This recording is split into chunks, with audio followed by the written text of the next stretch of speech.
చిన్న కూతురి జీవితం ఎపిసోడ్ 5. డిగ్రీ 2వ సంవత్సరం ముగిసింది. 3వ సంవత్సరం మొదలైంది. ఈసారి ప్రసన్న కుమార్ ఫిజియాలజీ టాపిక్ తీసుకున్నాడు.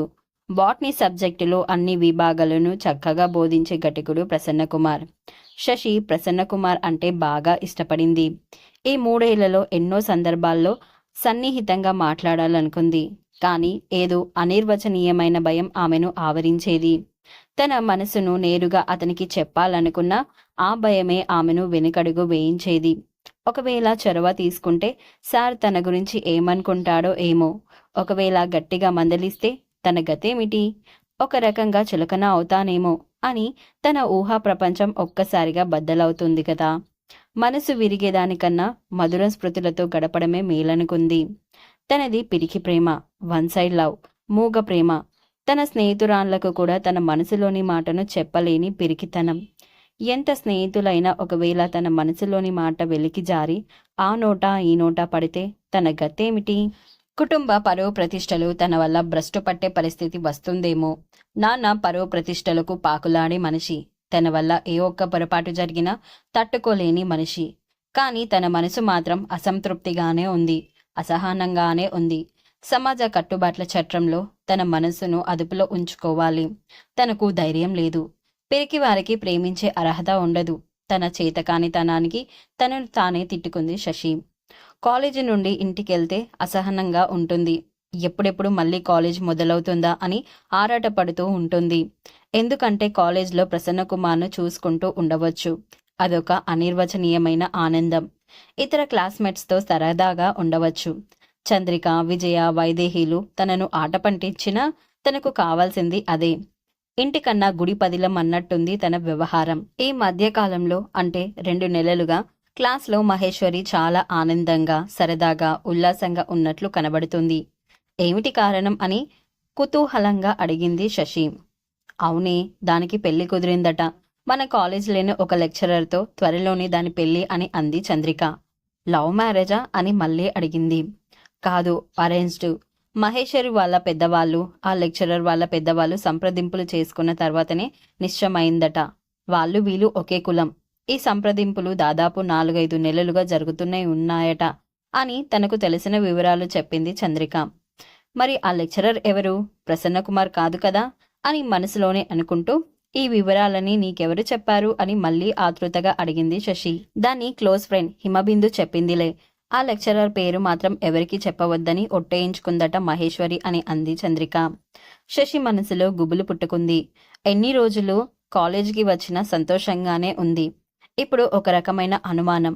మహేశ్వరి ప్రసన్న కుమార్ పట్ల సన్నిహితంగా ఉంటుందా అన్న అనుమానంతో వాళ్ళను గమనిస్తోంది. ఎలాంటి ఆనవాళ్లు కనబడడం లేదు. ఒకరోజు మధ్యాహ్నం శశి, చంద్రిక, విజయ, వైదేహి లేడీస్ వెయిటింగ్ రూమ్ నుండి బయటకి వచ్చారు. అదే సమయంలో కాలేజీ పోర్టికో దగ్గర ఒక తెల్లటి ఇన్నోవా కార్ ఆగి వచ్చి ఉంది. 2 పెద్ద మనుషులు కారులో నుంచి దిగి కారు ముందర నిలబడి ఉన్నారు. వారిలో ఒక అతను సెల్ ఫోన్లో మాట్లాడుతూ ఉన్నాడు. కాసేపటికి మహేశ్వరి హడావిడిగా వచ్చి కారులో కూర్చుంది. 5 నిమిషాల తర్వాత కెమిస్ట్రీ లెక్చరర్ కృష్ణకాంత్ కారు ఎక్కాడు. కారు వెంటనే రైమని దూసుకెళ్ళింది. ఈ సీను దూరం నుండి శశి బ్యాచ్ చూస్తూనే ఉంది. ఇప్పుడు అర్థమైంది వాళ్లకు మహేశ్వరికి ఎవరితో పెళ్లి కుదిరిందో. అమ్మయ్య అని మనసులోనే అనుకుంది శశి. తన ఆనందాన్ని బయటకి కనబడలేదు. ఇక డిగ్రీ 3వ సంవత్సరం కూడా ముగియ వచ్చింది. క్లాస్లోని వారంతా ఫేర్వెల్ పార్టీని ఏర్పాటు చేసుకున్నారు. ఒక స్టూడెంట్ జీవితంలో డిగ్రీలో గడిపిన కాలమే బాగా గుర్తుంచుకోదగ్గ మధురమైన గోల్డెన్ పీరియడ్. ఎందుకంటే ఇంటర్మీడియట్ చదివే కాలంలో మనసుకు పరిపక్వత ఉండదు. ప్రతి చిన్న విషయానికి చిరాకు, తొందరపాటు ఉండే వయసు. పైగా తల్లిదండ్రుల ఒత్తిడితో అనేక ఇబ్బందుల్లో కూరుకుపోయిన స్థితి. పోస్ట్ గ్రాడ్యుయేషన్ స్వార్థంతో కూడిన చదువు, ర్యాంకు కోసం తప్పించే చదువు, విద్యార్థుల మధ్య స్నేహమున్న పుస్తకాల పురుగులా తయారయ్యే కాలం అది. కాబట్టి డిగ్రీ చదువులు యవ్వన దశలో పరిపక్వతో గడిపిన సంతోషదాయకమైన సంఘటనలని చాలా మంది వారి తర్వాతి జీవితంలో గుర్తుపెట్టుకుంటారు. కొంతమంది తన ఫ్రెండ్స్ను, కొంతమంది లెక్చరర్లను, కొంతమంది తమ ఘనకార్యాలను, ఇలా రకరకాలుగా తమ అధ్యాపకులను, తమ అనుభవాలను నెమరు వేసుకుంటూ ఉంటారు. ఫేర్వెల్ ఫంక్షన్ను చాలా గ్రాండ్గా జరుపుకున్నారు శశి క్లాస్ వాళ్ళు. క్లాస్ రూమ్ను అత్యంత సుందరంగా అలంకరించుకున్నారు. రికార్డ్ మ్యూజిక్తో క్లాస్ రూమ్ అంతా మార్మోగుతోంది. అందరూ రకరకాల డ్రెస్సులతో ఒక ఫ్యాషన్ షో లాగా ఉంది వాతావరణం. కార్యక్రమం మొదలైంది. మొదట కొంతమంది స్టూడెంట్స్ ఒకరి తర్వాత ఒకరు ఉపన్యాసాలు ఇచ్చారు.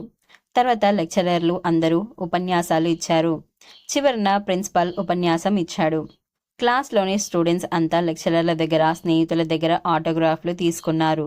శశి కూడా అందరూ లెక్చరర్ల దగ్గర, ఇతర స్నేహితుల దగ్గర ఆటోగ్రాఫ్లు తీసుకుంది. ముఖ్యంగా ప్రసన్నకుమార్ సార్ దగ్గరికెళ్ళి ఆటోగ్రాఫ్ తీసుకుంది. కుమార్ సార్ శశి ఆటోగ్రాఫ్లో ఏం రాశాడో చూడాలని చంద్రిక, విజయ, వైదేహి కుతూహల పడ్డారు. ఏం శశి, కుమార్ సార్ ఏం రాశారు, ఒకసారి చూపించు అని అంది విజయ. ఏదో రాశాడులే అంది ముభావంగా శశి. చంద్రిక శశి ఆటోగ్రాఫ్ పుస్తకం తీసుకుంది. A thing of beauty is a joy for ever అని కుమార్ అందులో రాశాడు. శశి బాగా ఆనందంగా ఉంటుందని అందులో రాశాడా, లేక అందంగా ఉన్న వస్తువులను చూసి ఆస్వాదించాలి గాని ఆశించకూడదు అనే నిగూఢ అర్థం ఆ వాక్య సారాంశమా? ఆయన ఏమనుకొని రాసి ఉంటాడు? ఫ్రెండ్స్ ముగ్గురికి అర్థం కాలేదు. కుమార్ తన ధోరణిలో అన్ని క్లాసుల్లోనూ డ్యూటీ మైండెడ్గా పాఠాలు చెప్పుకుపోతుంటాడు. అతని దృష్టిలో అందరు విద్యార్థులు సమానమే. హెచ్చు తగ్గులు ఏమీ ఉండవు. విద్యార్థులంతా అతనిని చాలా గౌరవిస్తారు. ఫంక్షన్లో కుమార్ ఉపన్యాసం కూడా చాలా చక్కగా ఉంది. ఫేర్వెల్ ఫంక్షన్ చాలా విజయవంతంగా ముగిసింది. వీడ్కోలు సమయంలో కొంతమంది విద్యార్థులు కంటతడి పెట్టుకున్నారు. విజయ, వైదేహి, చంద్రికలు ఎప్పుడు శశి ఇంట్లోనే కలుస్తూ ఉంటారు కాబట్టి వాళ్లలో ఎలాంటి మార్పు కనబడలేదు. ఇతర విద్యార్థుల నుండి విడిపోతున్నామనే బాధ తప్ప ఎక్కువగా ఎలాంటి భావోద్వేగానికి గురి కాలేదు వారు. శశి కళ్ళలో మాత్రం కన్నీరు సుడులు తిరిగాయి. ఎవరికి కనబడకుండా కర్చీఫ్తో కళ్ళను తుడుచుకుంది. 3వ సంవత్సరం పరీక్షలు ముగిశాయి. ఫలితాలు కూడా 2 నెలల్లో వచ్చాయి. శశి, చంద్రిక, విజయ, వైదేహి ఫస్ట్ క్లాస్లో పాస్ అయ్యారు. చంద్రిక, విజయ, వైదేహిలు ఎంఎస్సి మైక్రోబయాలజీ కోసం ఎస్వి యూనివర్సిటీకి అప్లై చేశారు. డిగ్రీలో మంచి పర్సంటేజ్ ఉంది కాబట్టి ముగ్గురికి సీట్లు వచ్చాయి. శశి మాత్రం అప్లై చేయలేదు. నాన్న పరిస్థితి తనకు తెలుసు. నాన్న కూడా మాట వరుసకు నువ్వు కూడా అప్లై చేస్తావా అని అడిగాడే తప్ప మనస్ఫూర్తిగా అడగలేదని తనకు తెలుసు. ఒక్కసారిగా నలుగురు ఫ్రెండ్స్ విడిపోయారు. శశి మనసు అతలాకుతలమైంది. ఎందుకంటే మిగతా ముగ్గురు ఎప్పుడు సెలవు రోజులు వచ్చినా శశి ఇంట్లోనే కలుస్తూ ఉండేవారు. ముగ్గురు ఫ్రెండ్స్ పై చదువులకు వెళ్ళాక శశి ఇంటి పట్టునే ఉండిపోయింది. అప్పుడప్పుడు తాను కూడా చంద్రిక ఇంటికో, విజయ్ ఇంటికో పోయేది. కానీ ఇప్పుడు ఎవరూ లేరు. శశి అక్కతో పాటు అప్పుడప్పుడు బజారుకెళ్లడం, ఏవో సరుకులు తీసుకుని రావడం చేస్తుంది. సాయంత్రం 5 గంటలయింది. భుజంగరావు అని ఇంటి బయట నుండి కోటేశ్వరరావు పిలుపు వినబడింది. రండి అంకుల్, కూర్చోండి, నాన్న వస్తారు అంది శశి. సాయంత్రం వేళ భుజంగరావు కోటేశ్వరరావుకు షికారు పోయే అలవాటు. కోటేశ్వరరావు ఇంట్లోకి వచ్చాడు. ఏమా, కంగ్రాట్స్, ఫస్ట్ క్లాస్లో పాస్ అయ్యావటగా అని అంటూ శశిని అభినందించాడు ఆయన. థ్యాంక్స్ అంకుల్ అని శశి చెప్పింది. నెక్స్ట్ ఏం చేయదలుచుకున్నావు అని అడగడానికి కోటేశ్వరరావుకు ధైర్యం చాలలేదు. ఎందుకంటే వారి ఇంటి పరిస్థితి అతనికి క్షుణ్ణంగా తెలుసు. ఇంతలో భుజంగరావు హాల్లోకి వచ్చాడు. ఇద్దరు కలిసి షికారుకు బయలుదేరారు. మౌనంగా నడుస్తున్నారు. రిటైర్ అయినా ఇంకా బరువు బాధ్యత తగ్గలేదురా అని అన్నాడు నిరుత్సాహంగా భుజంగరావు. రిటైర్మెంట్ ఉద్యోగానికి కానీ జీవితానికి కాదు కదా అని అన్నాడు కోటేశ్వరరావు. నాగమల్లిక పెళ్లి చేశాను. దాని కోరికలు చిగురించక ముందే దేవుడు అన్యాయం చేశాడు. మనసుకు తగిలిన ఆ దెబ్బ ఇంకా మానలేదురా అని ఆవేదనతో అన్నాడు భుజంగరావు. అవును, నిజమే. మరపు అనేది మనిషికి దేవుడిచ్చిన గొప్ప వరం. కాబట్టి పాత జ్ఞాపకాలు ఏవి మనసులో పెట్టుకోకుండా ముందు ముందు జరగబోయే దాని గురించి ఆలోచించు అని అన్నాడు కోటేశ్వరరావు. మంజులకు పెళ్ళయింది. అది హైదరాబాద్లో బాగానే ఉంది. దాని వైపు నుండి ఎటువంటి సమస్యలు లేవు అని అన్నాడు భుజంగరావు. ఇక ఆ తర్వాత కొంచెంసేపు ఇద్దరి మధ్య మౌనం. ఇక శశి గురించి ఆలోచించాలి. దాన్ని ఎవరో ఒక అయ్య చేతిలో పెడితే నా బరువు బాధ్యత తీరిందనుకుంటాను అని అన్నాడు. శశికేమ్రా, చక్కని బొమ్మలా ఉంటుంది. ఎవడో ఒకడు కట్నం లేకుండానే పెళ్లి చేసుకుంటాడు అని ధైర్యం చెప్పాడు కోటేశ్వరరావు. ఆయన ఇప్పుడే కదా చదువు పూర్తయింది.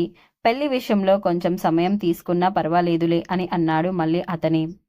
ఎదిగిన ఆడపిల్లల పెళ్లిళ్ళు అయ్యేంత వరకు తల్లిదండ్రులకు మనశ్శాంతి ఉండదు. పైగా పెళ్లిళ్ళు, ఇల్లు, అప్పులు అన్నీ కూడా రిటైర్మెంట్ ముందే జరగాలి. కానీ అటు తర్వాత అలాంటి కమిట్మెంట్స్ ఉంటే మాత్రం ఆందోళన కలిగించే విషయమే. అందుకే భుజంగారావు ఎప్పుడు తన కుటుంబ పరిస్థితి గురించి ఆలోచిస్తూ ఉంటాడు. అయినా కోటేశ్వరరావుతోనే గాక ఇంకా ముగ్గురు నలుగురు స్నేహితులతో సరదాగానే ఉంటాడు. పూర్తి నిరాశావాదిగా మాత్రం ఉండడు భుజంగారావు. మరి తర్వాత ఏం జరిగిందో తెలుసుకోవాలి అంటే నెక్స్ట్ ఎపిసోడ్ వినాల్సిందే.